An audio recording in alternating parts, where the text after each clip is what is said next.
Help support AMTV by becoming a patron, an AMTV staff member, and following us over on Twitter.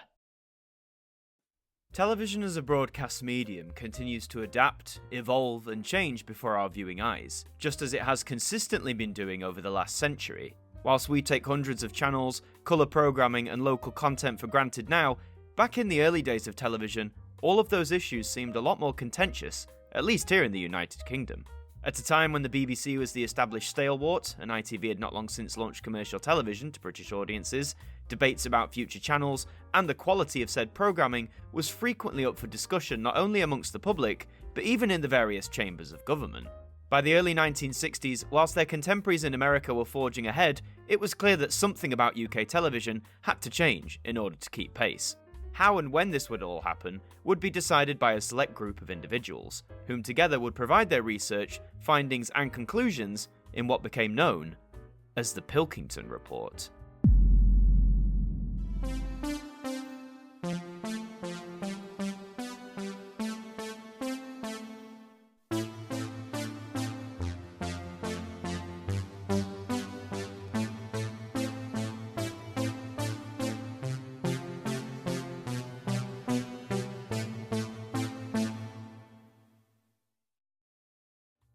Our journey today begins on the 22nd of September 1955, for this was the day that commercial television, under the brand banner of ITV, would be launched in the UK, shattering the monopoly that the BBC had held on the airwaves for the better part of 20 years. Whilst many Brits were excited at the prospect of a second channel, one which claimed to offer wildly different content to the stuffy old Beeb, there was some concern. Whilst the presence of commercials and advertisements in television these days just feels like part of the deal, this was a new model for British audiences to take up. With the BBC being a public broadcaster, the biggest gap viewers would see breaking up programmes would either be idents, trailers or continuity announcements, often advertising the next show. With ITV, an hour-long drama would now have dedicated breaks, minutes where various products, services and more would be shown to the viewer, often exaggerating the subject's potential to try and get people to part with their hard-earned cash. Whilst many, particularly children, took up a fascination with these short commercial breaks, some adults were dismayed at the new channel and its format. It wasn't just adverts that riled people up, but the quality of programming shown by ITV in its early years was frequently criticised by the press and even members of Parliament. Whilst ITV regions would produce their own original programmes, the most successful of which being Granada's Coronation Street, a section of the schedules on the other side was dedicated to American imports. Programmes or films that had at that time either been exclusively only available in the US or hadn't been viewable in the UK for several years. The inclusion of imported content drew outrage in some corners of the media, claiming that they were more derivative or of a lesser value than British-made programmes. The various regional companies that made up the ITV network were constantly criticised as well, both in their practice of producing programmes and in terms of their output. It seemed as with any monumental change, the British public, press and government were taking time to get used to the prospect of commercial television. In an effort to try and resolve this, and shape the future expansion and adaptation of British broadcasting, a committee was set up in the summer of 1960 to debate, discuss, research and deliver satisfactory answers to these problems. This would be known as the Pilkington Committee on Broadcasting, chaired by namesake Sir Harry Pilkington. The then 55-year-old had developed a distinguished career in industry, having joined the board of his glassmaking family business, Pilkington Brothers Ltd, back in 1934 and had been chairman of the board since 1949. The company was the sole survivor of a mass extinction of British glassmaking companies, with several others that started back in the 1800s no longer existing by the mid to late 20th century. Thanks to the Pilkingtons making innovations in their glassmaking techniques, they were able to survive and thrive, supplying the UK with over 85% of its glass demand by 1967. After receiving his knighthood in 1953, Harry continued to make connections in the upper echelons of British society. Now chair of this new committee, he, together with a group of other individuals from various industries, would discuss several key talking points regarding broadcasting, and have a considerable influence on how its future may take shape. Other members of the Pilkington Committee included Harold Collison, a trade unionist, Joyce Grenfell, a renowned performer, Richard Hogarth, an academic, and even William Wright, a footballer for the Wolverhampton Wanderers. Interestingly, not all members of the committee would stick around until the very end, where the final report would be published. John McGaw was one such individual, though it seems when he left in early 1961, it was due to him being appointed to the High Court, a very prestigious judicial position indeed. Peter Hall would follow suit a few weeks later, having recently taken charge of the Shakespeare Memorial Theatre in Stratford-upon-Avon in the process of establishing the Royal Shakespeare Company, which still exists to this day. So we can assume he left the committee at least partially due to these new demanding commitments. Sir John Campbell would be the third and final member to walk out, again in early 1961, with much of his time and work being based in what was then British Guiana. Perhaps this placed strain on his involvement with the Pilkington Committee, but of course that is all mere speculation. Those who remained had several key talking points up for consideration, matters which the conclusions drawn from would be published and recommended for government, which potentially could see the entire broadcasting landscape change not just in television, but in the world of radio also. The BBC had pioneered British radio as far back as the 1920s, and whereas their monopoly on television had been broken in 1955, their grip on radio remained firm. The prospect of extending radio broadcasting hours was discussed, as was the topic of local broadcasting, focusing more on specific regional news and entertainment, with the other major radio topic being a concept that the BBC had long feared: commercial radio. In terms of television, not only was the regulation and handling of commercial TV high on the list of talking points, but also ideas that lay ahead in the future. This included educational broadcasts aimed at adults as opposed to children, the introduction of colour television on a 625-line system as opposed to the then standard 405, and perhaps most revolutionary, for the early 1960s at least, the prospect of a third television channel. Whilst their rival had been blasted in the press and was a key subject for the new committee, the BBC had cause to be concerned also. For additional matters of discussion, not only included a look at licence fee funding, the primary source of income for the BBC, but also the renewal of its royal charter.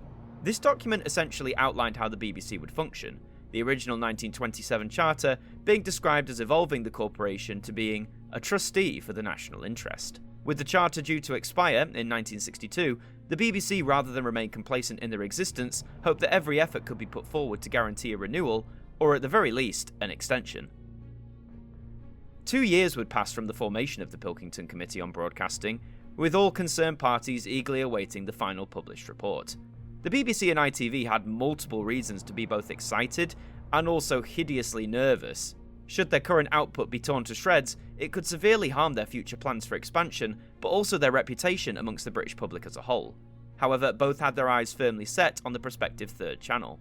Should the launching of it be granted, whichever broadcaster got to helm it would be able to experiment with new programming, whilst also increasing their share of the television audience, which was continuing to grow year on year during the 1960s, as sets became more accessible to buy and install within the home. Finally, in the June of 1962, the Pilkington Report, as it became known, was officially published by the committee. As the media, government and the management divisions of the BBC and ITV pored over its contents, one factor was crystal clear: things were going to change. A good deal of publicity has surrounded the plans for Radio 1, because in many ways it represents a new concept for BBC Radio. Radio 1 is designed to be young in heart and in style. Let's start off in the realm of radio, where the main talking point had been about the prospect of commercial radio, whether there was an appetite for it amongst the British public, and whether its introduction could officially begin. As mentioned, the BBC maintained its monopoly on radio, broadcasting a mixture of news, light programming and a selection of music, though many would complain that the tunes spun were old-fashioned and not always necessarily reflecting the popular charts of the day. From this, a demand for alternative stations, many who outwardly promised that pop music would be at the heart of their broadcasts, began to increase. Over 100 commercial radio companies had actually submitted licenses to seek permission to broadcast in Britain. From this, you'd think that the Pilkington Report would deem the introduction of commercial radio a necessity. But in reality, that wasn't the case at all. The report acknowledged that whilst the British public hadn't necessarily been asked or polled about their demand for commercial radio, the committee, in their view, could find no evidence to support its introduction. This ruling may seem insidiously backwards, but its intended consequence, to halt commercial radio in its tracks, wildly backfired in a widespread and in some cases rather humiliating way. For the Pilkington Report would inadvertently usher in the dawn of pirate radio. These stations would set up shop on vessels out at sea, often located just outside British waters, meaning they couldn't be held to British jurisdiction.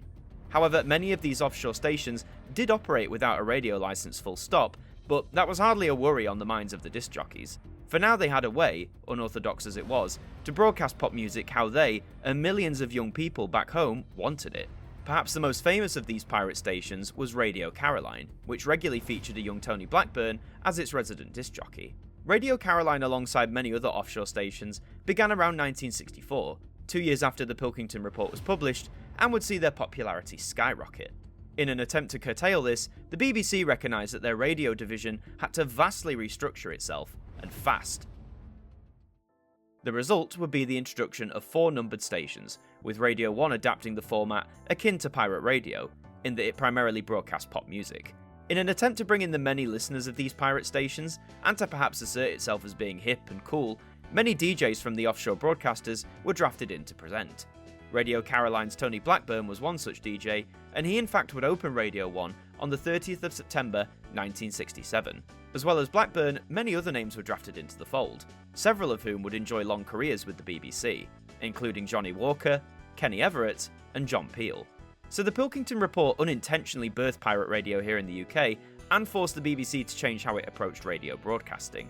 But if the threat of pirate broadcasting had been somewhat defeated, what about the ever-looming adversary that was commercial radio? Well, as mentioned, the report decreed that there was no considerable appetite amongst the British public for commercial radio, even if hindsight shows this to be a tad misguided. However, in an attempt to further ward off the new concept, the Pilkington Report outlined that the BBC, as the dominant radio broadcaster in the country, should introduce local radio across the UK.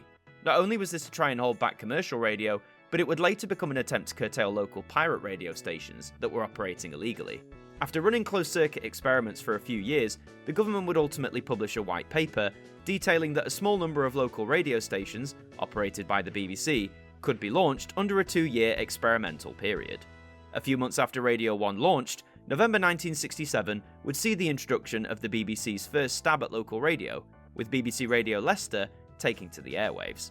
This would be swiftly joined by BBC Radio Sheffield and Merseyside the same month, and 1968 would see new stations launching in Nottingham, Brighton, Stoke, Leeds, and Durham. But why wasn't local radio ready to go across the country?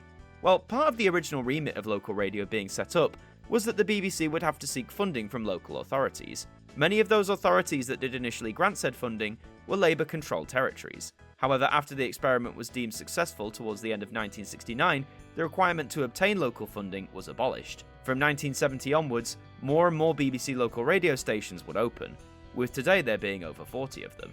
The medium of radio underwent a huge shake-up as a result of the Pilkington Report. Not only did pirate radio become more prominent, but it saw the evolution of BBC radio into what we know today. The 4 numbered stations, each of them broadcasting different content to different audiences, and the introduction of local radio, an idea that went on to serve and benefit millions of people, with it still proving to be a crucial outlet for many across the country. However, the BBC couldn't keep commercial radio away forever, losing that battle in 1973 when the first official commercial radio station, LBC, was launched. It broadcast 24 hours a day, and would broadcast the first radio advert in the country for Bird's Eye frozen food no less. In hindsight, you could argue that the Pilkington Report, in the long term at least, did British radio a world of good. But what about television?